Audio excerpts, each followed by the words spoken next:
Hi friends, நம்ம இப்போ என்ன பண்ண போகிறோம் பார்த்திங்கன்னா, நெய் மீன் குழம்பு எப்படி இருக்குதுன்னு பார்க்க போகிறோம். அதுக்கு வந்து சின்ன வெங்காயம் 10 எடுத்துருக்கேன், தக்காளி 2, புளி கொஞ்சம் ஊற வச்சுருக்கேன், தேங்காயோட குழம்பு பொடியை சேர்த்து அரைச்சி வச்சுருக்கேன்.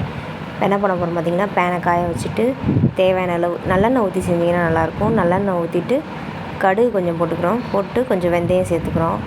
சேர்த்துட்டு அதுக்கப்புறம் வந்து சின்ன வெங்காயம் பொடியாக நறுக்கி வச்சுருக்கிறது, இதோட 4-5 வெள்ளைப்பூடை வந்து அம்மியில் தட்டி போட்டிருக்கேன். 2 தக்காளி பெரிய சைஸு, கருவேப்பிலை கொஞ்சம் போட்டுக்கிறோம். போட்டுட்டு நல்லா வதக்கணும். கொஞ்சம் நல்லா வதங்கினோடனே தேவையான அளவு, குழம்புக்கு தேவையான அளவு ஃபுல் உப்பையும் போட்டுடலாம். போட்டால் கொஞ்சம் நல்லா வதங்கிடும். வதங்கினதுக்கப்புறம் கொஞ்சம் மஞ்சத்தூளை போட்டு கொஞ்சம் நல்லா வதக்கிட்டுக்கையில் நம்ம தேங்காயும் குழம்பு தூள் வந்து 2 ஸ்பூன் போட்டு அரைச்சி வச்சுருக்கேன், அதையும் ஊற்றிக்கலாம். அதை ஊற்றிட்டு நல்லா கிளறி விட்டுருங்க. விட்டுட்டு அதுக்கப்புறம் வந்து நம்ம புளி ஊற வச்சுருக்கோம் இல்லையா, அதையும் வந்து நான் குடம்புளி எடுத்துருக்கேன், அதை வந்து கரைச்சி அதில் ஊற்றிக்கலாம். குடம்புளி சேர்த்திங்கன்னா கொஞ்சம் புளிப்பு நல்லாயிருக்கும். அதையும் சேர்த்து ஊற்றிட்டு நமக்கு தேவையான அளவு தண்ணியை ஊற்றிக்கலாம். ஊற்றிட்டு நல்லா கலக்கி விட்டுருங்க. விட்டுட்டு தனி மிளகாத்தூள், நான் காரம் கொஞ்சம் கம்மியாக இருக்கனால தனி மிளகாத்தூள் சேர்த்துருக்கேன். உங்களுக்கு தேவையான சேர்த்துக்கோங்க, இல்லாட்டி ஸ்கிப் பண்ணிக்கோங்க.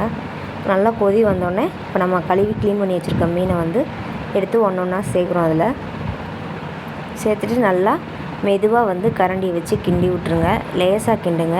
நெய் மீன்னால வந்து உடஞ்சிரும். அதனால் லேசாக கிளறிட்டு லேஸ்லேயே 10 நிமிஷம் வச்சுருங்க. 10 நிமிஷம் வச்சுட்டு அமர்த்திட்டிங்கன்னா மீன் குழம்பு ரெடி ஆயிடும். இதோட இந்த வீடியோ முடிஞ்சிச்சு. பிடிச்சிருந்துச்சுன்னா லைக் பண்ணுங்கள், ஷேர் பண்ணுங்கள், சப்ஸ்கிரைப் பண்ணுங்கள். தேங்க்யூ.